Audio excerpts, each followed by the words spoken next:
Picture a world without smartphones or computers. Hard to imagine, right? That's the power of the humble transistor. So, what exactly is a transistor? In simple terms, it's a tiny electronic switch that controls the flow of electricity.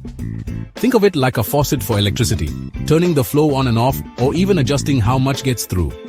Transistors are the building blocks of all modern electronics. Your phone, it's packed with billions of them. Every time you send a text, stream a video, or even just turn on a light, transistors are working behind the scenes. Before transistors, we relied on bulky vacuum tubes.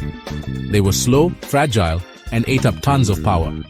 Transistors changed the game by being tiny, fast, and reliable. In short, transistors made today's digital world possible.